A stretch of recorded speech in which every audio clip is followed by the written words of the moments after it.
வணக்கம். இரவு நேர பிரதான செய்திகளினூடாக நர்மதா சிறையில் முதலில் தலைப்புச் செய்திகள். தொற்றா நோய்கள் குறித்து கணக்கெடுப்பொன்றை மேற்கொள்ள நடவடிக்கை. தேர்தல் சட்டங்களை மீறிய 33 வேட்பாளர்கள் கைது. ஹட்டன் பொகவந்தலாவ பிரதான வீதியில் வாகன விபத்து. ஏற்றம் முதல் 100 நாட்கள் உலக ஒழுங்கை தலைகீழாக மாற்றும் அமெரிக்க ஜனாதிபதி. இனி விரிவான செய்திகள்.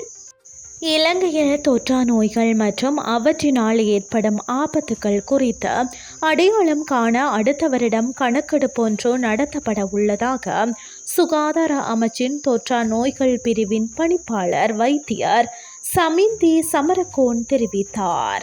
முன்னதாக 2021ஆம் ஆண்டு தொற்றா நோய்கள் குறித்து கணக்கெடுப்பு நடத்தப்பட்டிருந்தது. இந்த நிலையில் தற்போது நாட்டில் தொற்றா நோய்களால் பாதிக்கப்படுவோரின் எண்ணிக்கை அதிகரிக்கும் அபாயம் ஏற்பட்டுள்ளது. எனவே மீண்டும் குறித்த கணக்கெடுப்பை மேற்கொள்வதற்கு நடவடிக்கை எடுக்கப்பட்டுள்ளதாக வைத்தியர் சமிந்தி சமரகோன் தெரிவித்தார். ஹட்டன் பொகவந்தலாவ பிரதான வீதியில் இன்று காலை கார் ஒன்று விபத்துக்குள்ளானது. ஹட்டனில் இருந்து டிகோயா ஆதார வைத்தியசாலைக்கு பயணித்த காரே இவ்வாறு விபத்துக்குள்ளானதாக நோர்வூட் காவல்துறையினர் தெரிவித்தனர். தனியார் பேருந்தொன்று குறித்த காரை முந்தி செல்ல முற்பட்ட போது எதிர் திசையில் வந்த பாரவூர்த்தியின் கார் மோதி 60 அடி பள்ளத்தில் விழுந்ததால் இந்த விபத்து ஏற்பட்டதாக காவல்துறையினர் தெரிவித்தனர். விபத்தில் காயமடைந்த நபர் டிகோயா ஆதார வைத்தியசாலையில் அனுமதிக்கப்பட்டுள்ளார். சம்பவம் தொடர்பிலான மேலதிக விசாரணைகளை காவல்துறையினர் முன்னெடுத்துள்ளனர். உள்ளூராட்சி மன்ற தேர்தல் சட்டங்களை மீறியமை தொடர்பில் 33 வேட்பாளர்கள் கைது செய்யப்பட்டுள்ளதாக காவல்துறை தெரிவித்துள்ளது.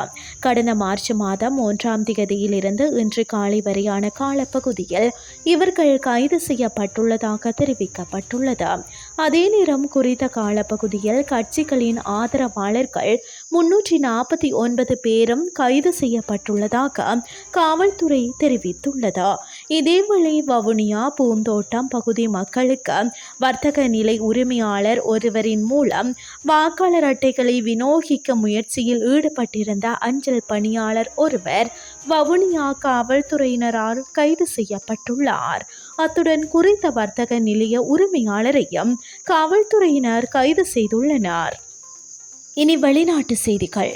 அமெரிக்க ஜனாதிபதியாக டொனால்ட் ட்ரம்ப் 2வது முறையாக பதவியேற்று இன்றுடன் 100 நாட்கள் நிறைவடைந்துள்ளன. கடந்த ஜனவரி 20ஆம் தேதி அமெரிக்காவின் 47வது ஜனாதிபதியாக டொனால்ட் ட்ரம்ப் பதவியேற்றார். அவர் பதவியேற்ற தினத்திலிருந்து பல்வேறு அதிரடி நடவடிக்கைகளை மேற்கொண்டு வருகிறார்.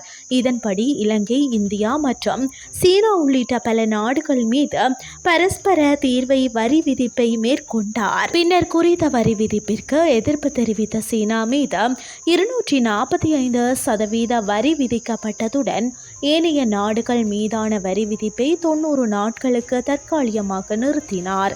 அத்தோடு சட்டவிரோதமாக குடியேறுபவர்கள் மீதான நடவடிக்கைகளும் தீவிரப்படுத்தப்பட்டுள்ளதுடன் 60,000க்கும் மேற்பட்ட அரசு ஊழியர்கள் பணி நீக்கம் செய்யப்பட்டனர்.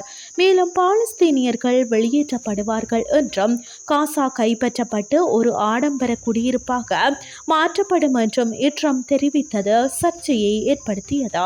இவ்வாறு டொனால்ட் ட்ரம்ப் கடந்த 100 நாட்களுக்குள் செயற்படுத்திய புதிய கொள்கைகள் மற்றும் முடிவுகள் காரணமாக நீதிமன்றத்தில் 200க்கும் மேற்பட்ட வழக்குகள் தாக்கல் செய்யப்பட்டுள்ளதாக வெளிநாட்டு ஊடகங்கள் செய்தி வெளியிட்டுள்ளன. இத்துடன் செய்திகள் யாவும் நிறைவடைகின்றது. அடுத்த மணித்தியால செய்திகளை காலை 8:30க்கு எதிர்பாருங்கள். நன்றி.